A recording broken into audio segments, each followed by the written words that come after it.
Hello everyone.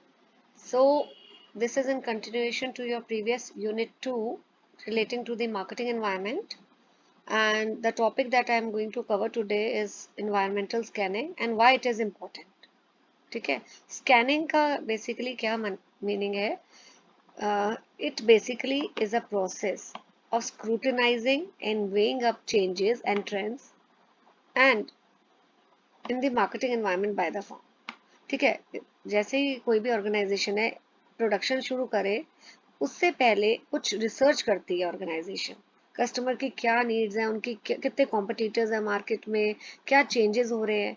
तो ये सारी चीज़ों को जब एनालाइज किया जाता है, इसी प्रोसेस को हम एनवायरमेंटल स्कैनिंग बोलते हैं। स्कैन करना, स्टडी करना एनवायरमेंट को।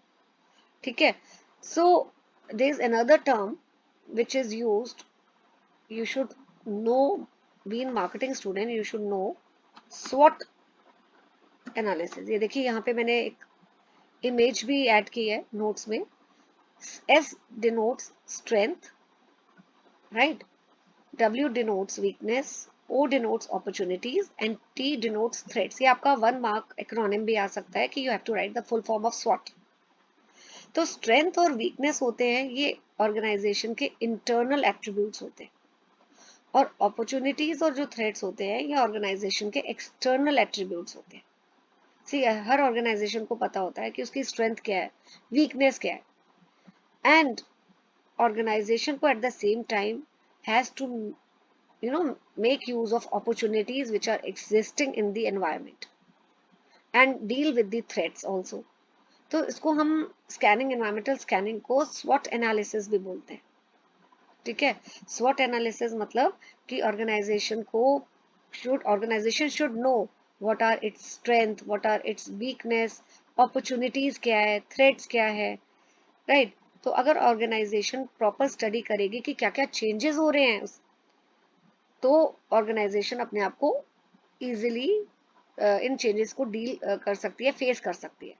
सपोज अगर there are certain changes which are happening and organization is not aware about those changes which are happening, so organization will not be able to survive for a longer period of time.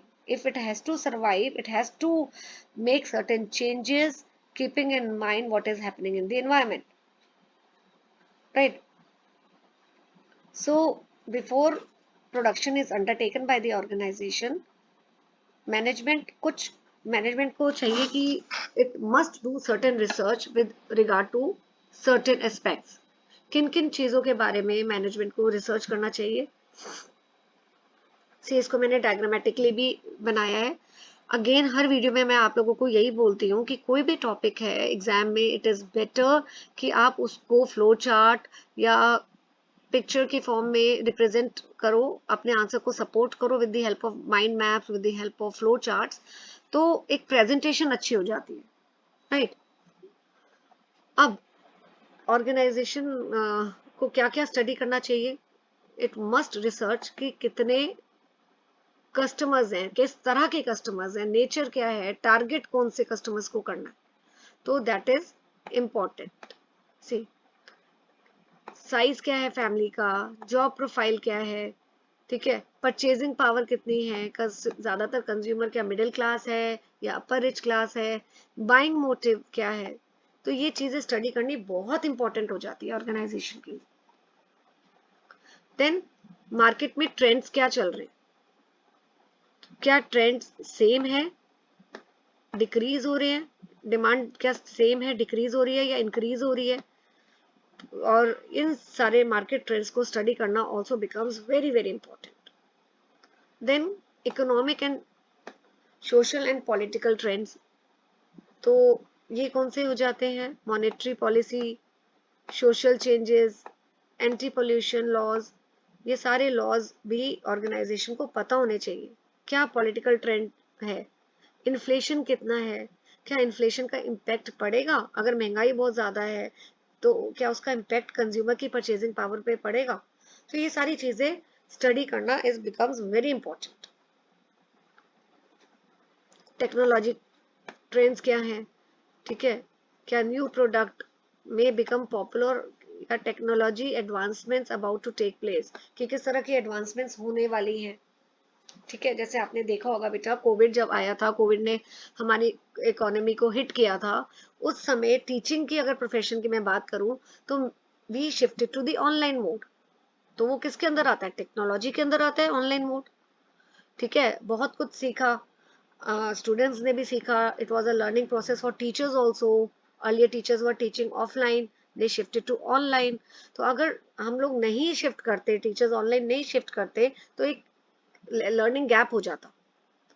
तो it becomes necessary, it was very much necessary to adapt to those changes, right. तो इसी तरह organization को भी इन gaps को cover up करने के लिए अपने आप को अडेप्ट करना पड़ता है। कंपटीशन कितना है मार्केट में, ये भी स्टडी करना बिकम्स वेरी इंपॉर्टेंट।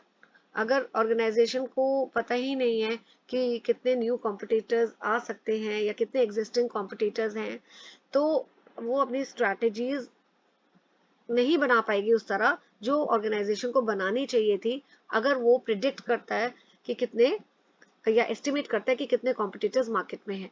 तो ये वाली सारे फैक्टर्स जो हैं स्टडी करना before starting with the production becomes very very important. Now coming to why environmental scanning is important. See again, I have depicted this particular diagram, this topic through this diagram. तो paper में I expect you to follow the same thing, and इससे आपकी learning भी बड़ी easily हो जाती है। ठीक है, so why to scan the environment becomes important.